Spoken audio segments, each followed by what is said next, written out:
Hello, and welcome to the Health Data Ethics Podcast. I'm your host, Jenny Owens. So we finished our series about the blueprint for an AI Bill of Rights.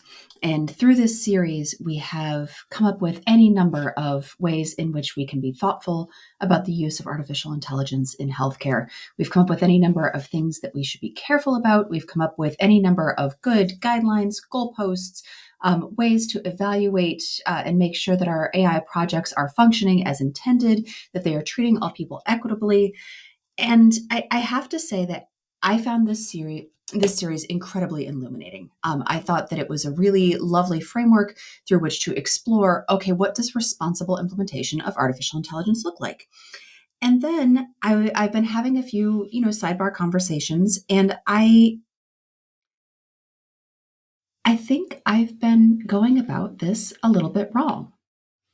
So if if my end goal is responsible implementation of artificial intelligence into the healthcare ecosystem for better care of patients, for better caregiver experience, for more effective healthcare operations, the solution isn't necessarily to sit on the sidelines and point out Monday morning quarterback style, all the different ways in which we could be more careful or more thoughtful or more cautious. The solution is really to innovate responsibly in the first place and to start projects and to move forward with things and not let our ethical concerns be the reason why we don't do things.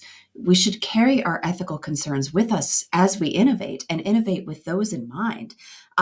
I personally have been using my thoughts and my concerns as a way to say, well, maybe we should hold off, maybe we shouldn't do this. But I think the more appropriate way to really think about implementation of artificial intelligence and of any other, new novel healthcare technology is, okay, cool. Let's look at the benefits. How do we do this responsibly? And here's a really great example, right? And I'm going to call myself out here, right? Because A, this is true, but also B, I like to call myself out. When I was discussing algorithms and bias, I talked a bit about the sepsis alerting algorithm that Epic had come out with and this was, all of my data was from a few years ago, 2018, 2019.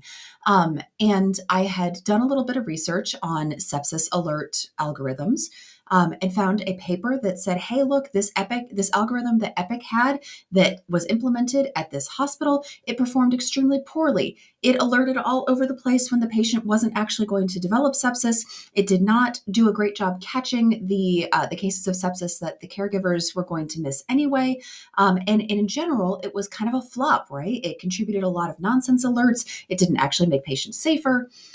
And I fell prey to one of the prime, I don't know that I can really call it a cognitive bias because it's not quite that simple, right?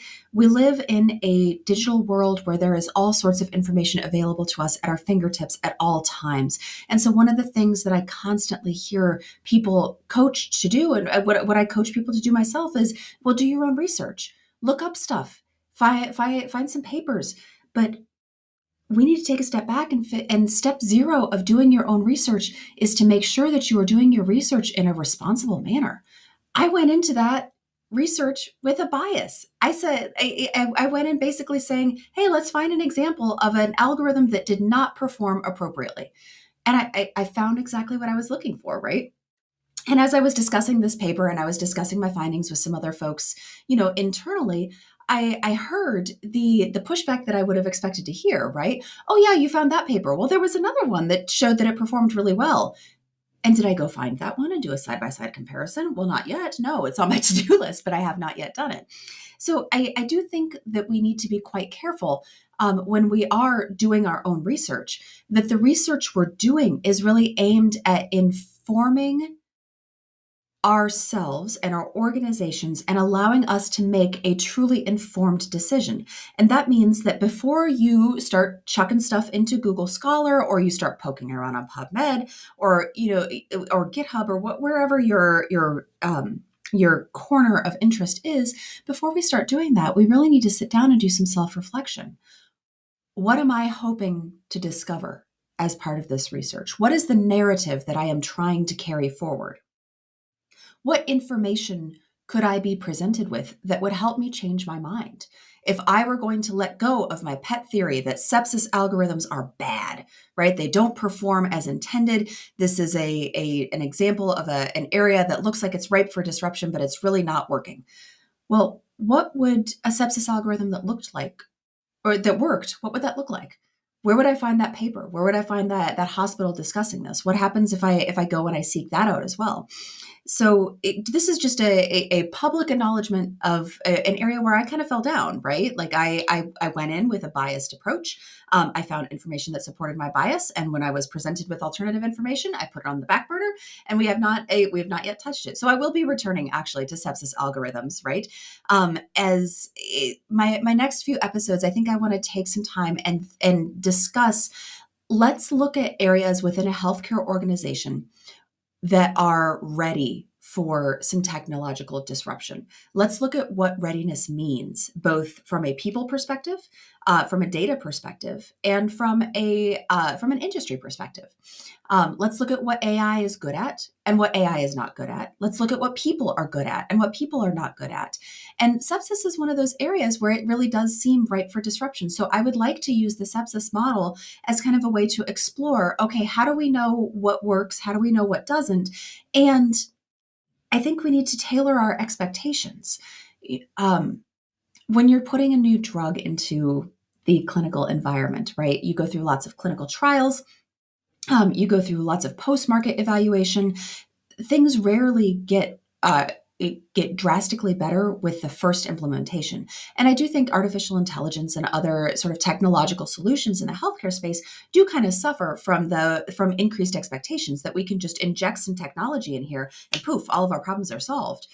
When in reality, the injection of the technology is an iterative process. So, in summary, kind of wrapping up our previous series, setting the stage for the next, the way to really ensure that our healthcare data approach is ethical is to carry our ethics forward into our innovation. We need to be careful about our biases, about bringing our biases into our investigations. And I'd like to kind of use sepsis algorithms as a way to continue this conversation.